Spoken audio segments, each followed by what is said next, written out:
my name is Sajid Mogul. My business is JPP Performance Parts, based in Crawley in Sussex.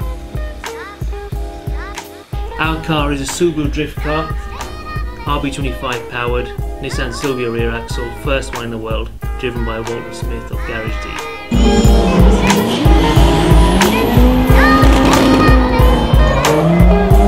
I wanted to make something different in a lineup of S15s and S14s and Toyotas. I wanted to make something that would stand out.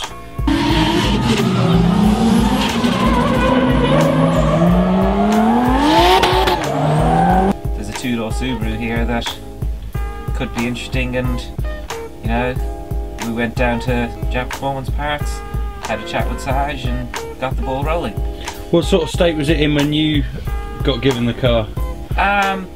It was driving of a sort, like the engine and gearbox and so on was bolted in, but none of the steering was done properly. You know, the car would never have drifted and would never have been reliable.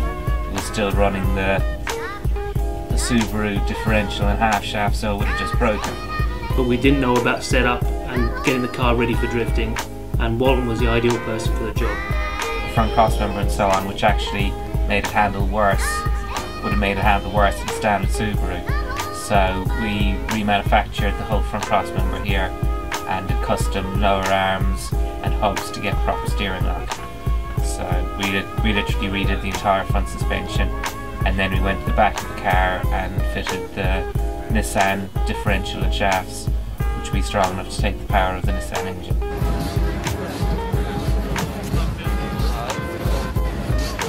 Yeah, the car's just been verging on scarily reliable, really. You know, the first event we had a boost pipe come off twice, and other than that, it's never really caused any problem. First round where the car was not only working, it was competitive, out the box. Trailer would lead, but can we have Walton and Culver on the line now? Yeah, they're on the line. They're on the line and ready to go. It's in the jerk. How do you make the Subaru reliable? Nissan running gear into it. So, you know, I thought it was pretty funny. Track is clear. Send the cars. Send them!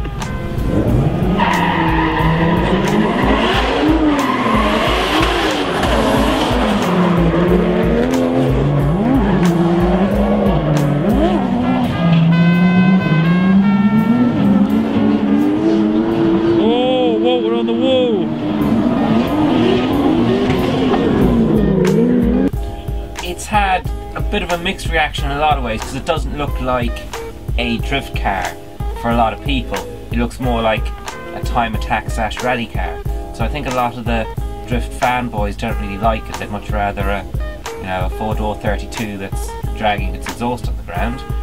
But I think, you know, it's brought a lot more of the time attack and rally fans to look at drifting in a slightly different way. And you know, the car's always got a massive crowd around it in the pits, and you know, everybody asks me questions about it, so it's getting massive interest. The suspension is all kept Subaru. They found the Subaru suspension a lot better with the way it travels.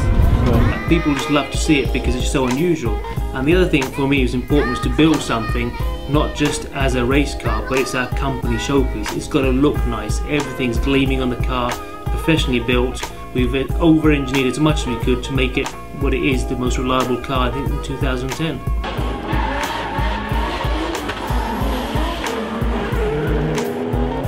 And I did the round at Wembley, which I did very well at. I got 4th, which I was really happy with. The track seemed to really suit the car, and the fact that the track was very bumpy suited the fact the car doesn't sit too low. I was kind of surprised because I turned up to see this really cool looking Arctic truck and WRC graphics on it to go, wow, you know what's in there? And one of the organisers said, it's your car. I was like, wow, that's awesome. Walton ended up 4th in the car. We're so pleased with the results against 32 of the best cars in Europe. Real good test for the car. We went to an event in Belarus, the FX Open, and that was an experience to say the least. You know, it was on the event was held on a military airfield, and we had army soldiers standing every about 20 feet right the way around the entire event, and it was just amazing. The crowd, I'd say I'd never seen anything like it. You know, the crowd were going absolutely crazy. Made the top 8 there, got knocked out by Dan Chapman, who went on to get 3rd in the event. So well done to him, and what an experience. I absolutely love the place. Dubai, my god, that was, as James Dean said, the JDM All-Stars Christmas party. I think it was a pretty good way of saying it. You know, we spent a lot of time out there due to the problems with shipping and, you know, getting the cars out. We ended up having the event and sadly hit the wall during practice and damaged the left-hand side of the car, which everybody thought was pretty amusing, because at the start of the week I damaged the left-hand side of my face and gave myself a black eye. So, no, I'm surprised there hasn't been more punts towards that, but there's been 1 or 2. But got the car out going again and got 4th in the event, which I was really happy with, because I really had to nurse the car along due to some front suspension damage in the impact. But thankfully there was no actual major lasting impact, so a new lower wishbone and a new front hub and the car will be ready to go again. We found the car is a bit too nose heavy, so we're looking at the possibility of shifting the radiator to the back.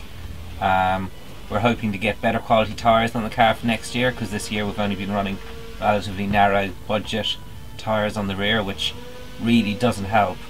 We're going for a bigger engine, running 500 horsepower for this season, with an RB26 bottom end, and we have to widen the car. We need bigger tyres, wheels for more grip, so you'll see a wider bodied Subaru than it already is. More power, more grip for this year, and really want to go with for some wins this year. The 2011 season of JDM, what are you planning to, what are your main aims in that? Well, the main aim obviously is to win. You know, it's why you compete in a series and take it seriously, is to win. But you know, I think the car is capable of it.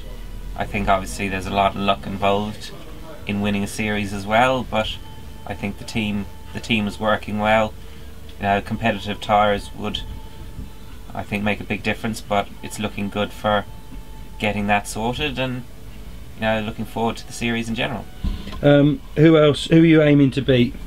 Aiming your brother, if you come across him. Well, there's always going to be the natural competition between brothers, isn't there?